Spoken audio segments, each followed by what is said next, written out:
ସୁଦୂରରୁ ସଦର ଅପହଞ୍ଚ ଅଞ୍ଚଳର ସ୍ୱର ଉତ୍ସବ ମହୋତ୍ସବ ସଭା ସମିତି ସମାରୋହ ପ୍ରଗତି ଦୁର୍ଗତି ଏବଂ ସଂଗତିର ଅଭିବ୍ୟକ୍ତିକୁ ନେଇ ଆଞ୍ଚଳିକ ସମ୍ବାଦ ବିଭାଗ ପକ୍ଷରୁ ପ୍ରସ୍ତୁତ କରୁଛୁ ଜିଲ୍ଲା ହାଲଚାଲ।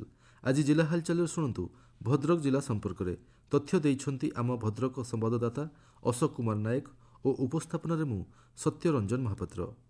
ଭଦ୍ରକ ଜିଲ୍ଲାପାଳଙ୍କ କାର୍ଯ୍ୟାଳୟ ପରିସରରେ ଉଚ୍ଚଶିକ୍ଷା ମନ୍ତ୍ରୀ ସୂର୍ଯ୍ୟବଂଶୀ ସୁରଜ 2025 ଓ 26 ବର୍ଷ ପାଇଁ ଚାଷୀ ସଚେତନତା ରଥକୁ ପତାକା ଦେଖାଇ ଶୁଭାରମ୍ଭ କରିଛନ୍ତି। ମନ୍ତ୍ରୀଙ୍କ ସହିତ ଭଦ୍ରକ ବିଧାୟକ ସୀତାଂଶୁ ଶେଖର ମହାପାତ୍ର, ଜିଲ୍ଲାପାଳ ଦିଲ୍ଲୀପ ରାଉତରାୟ, ଜିଲ୍ଲା ବିଜେପି ସଭାପତି ଭଗବାନ ପଣ୍ଡା ଓ ବିଭାଗୀୟ ଅଧିକାରୀ ଯୋଗ ଦେଇଥିଲେ। ଆସନ୍ତା ଜାନୁଆରୀ 5 ତାରିଖରେ ଜିଲ୍ଲାରେ ଧାନ ମଣ୍ଡି ଆରମ୍ଭ ହେବା ଅବସରରେ ଜିଲ୍ଲାର 7ଟି ବ୍ଲକରେ ଆଗୁଆ ଏହି ସଚେତନତା ରଥ ପରିକ୍ରମା କରି ଚାଷୀମାନଙ୍କୁ ଅବଗତ କରିବ ବୋଲି ଜଣାପଡ଼ିଛି। ଜିଲ୍ଲାରେ 105ଟି ସେବା ସମବାୟ ସମିତି ଏବଂ 50ଟି ମହିଳା ସ୍ୱୟଂ ସହାୟକ ଗୋଷ୍ଠୀଙ୍କଠାରେ ଚାଷୀମାନେ ଧାନ ବିକ୍ରିବଟା କରିବେ।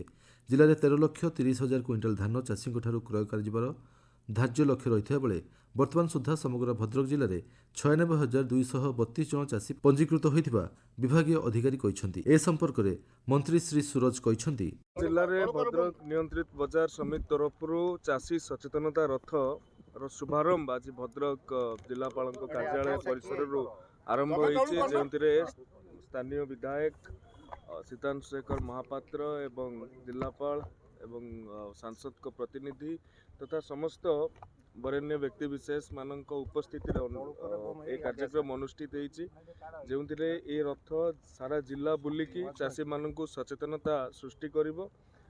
ଆଗାମୀ ଧାନ ପ୍ରୋକ୍ୟୁରମେଣ୍ଟ ଯେଉଁ ଆରମ୍ଭ ହେବାକୁ ଯାଉଅଛି, ସେଥିରେ ଯେଉଁଭଳି ଭାବରେ ଚାଷୀମାନଙ୍କ ଉଦ୍ଦେଶ୍ୟରେ ସରକାରଙ୍କର ଯେଉଁ ଆଭିମୁଖ୍ୟ ରହିଛି, କଟନୀ ଛଟନୀକୁ ଆମର ନୂତନ ସରକାର ଆସିଲା ପରେ ଏହା ଉପରେ ଜିରୋ ଟଲରାନ୍ସ ନୀତି ଆପଣେଇଛନ୍ତି।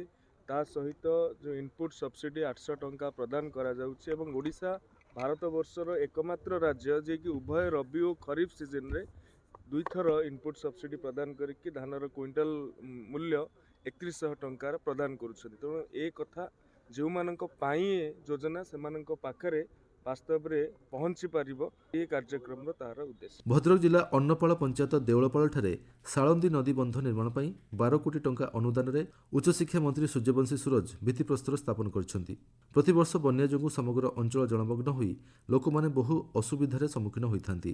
ରାଜ୍ୟ ସରକାରଙ୍କ ଜଳ ସମ୍ପଦ ବିଭାଗ ପକ୍ଷରୁ ଶାଳନ୍ଦୀ ନଦୀର ଦକ୍ଷିଣ ପାର୍ଶ୍ୱ ନଦୀବନ୍ଧ, ରାଜୁଆଳି ବିନ୍ଧା ଗ୍ରାମରୁ ଦେଉଳ ପର୍ଯ୍ୟନ୍ତ ଏବଂ ଶାଳନ୍ଦୀ ନଦୀର ବାମପାର୍ଶ୍ୱ ନଦୀବନ୍ଧ ବାରିକପୁରଠାରୁ ବିଲଣା ପର୍ଯ୍ୟନ୍ତ ପ୍ରକଳ୍ପ କାର୍ଯ୍ୟରେ ମନ୍ତ୍ରୀ ଶ୍ରୀ ସୁରଜ ଏବଂ ବିଧାୟକ ସୀତାଂଶୁ ଶେଖର ମହାପାତ୍ର ଯୋଗଦେଇ ଶୁଭ ଦେବା ସହ ପୂଜାର୍ଚ୍ଚନା କରି ପ୍ରାକୃତିକ ବିପର୍ଯ୍ୟୟ, ବନ୍ୟା, ବାତ୍ୟା ଭଳି ଦୈବ ଦୁର୍ବିପାକରେ ସରକାର ଗୁରୁତ୍ୱ ଦେବା ସହ ଲୋକଙ୍କ ସମସ୍ୟା ପୂରଣ ପାଇଁ ଯତ୍ନବାନ ଥିବା କହିଥିଲେ। ଏ ସମ୍ପର୍କରେ ଭଦ୍ରକ ବିଧାୟକ ସୀତାଂଶୁ ଶେଖର ମହାପାତ୍ର କହିଛନ୍ତି, ଯେତେବେଳେ ବନ୍ୟା ଆସେ କିମ୍ବା ଅତ୍ୟଧିକ ବର୍ଷା ହୁଏ, ଏ ଅଞ୍ଚଳବାସୀ ପାଖାପାଖି ଭଦ୍ରକ ନିର୍ବାଚନ ମଣ୍ଡଳ 2 ଗୋଟି 3 ଗୋଟି ପଞ୍ଚାୟତ ଏବଂ ଧାମନଗର ନିର୍ବାଚନ ମଣ୍ଡଳୀର ତିଡ଼ି ବ୍ଲକର କୁବେରା ପଞ୍ଚାୟତ, ତଳଗୋପବିନ୍ଧା ପଞ୍ଚାୟତର ଅନେକ ଲୋକମାନେ ଇଏ ବନ୍ୟା ଯୋଗୁଁ ସମସ୍ୟା ଭୋଗ କରିଥାନ୍ତି। ଦୀର୍ଘ ବର୍ଷ ଧରି ଏ ଅଞ୍ଚଳବାସୀଙ୍କର ଦାବି ଥିଲା ଏହାକୁ ସ୍ଥାୟୀ ସମାଧାନ କରିବା ପାଇଁ, ଯାହାକୁ ନୂତନ ସରକାର ସେ ଦାବିକୁ ଗ୍ରହଣ କରି ପ୍ରଥମ ଥରକର ପାଇଁ ଶାଳନ୍ଦୀ ନଦୀର 2 ପାର୍ଶ୍ୱରେ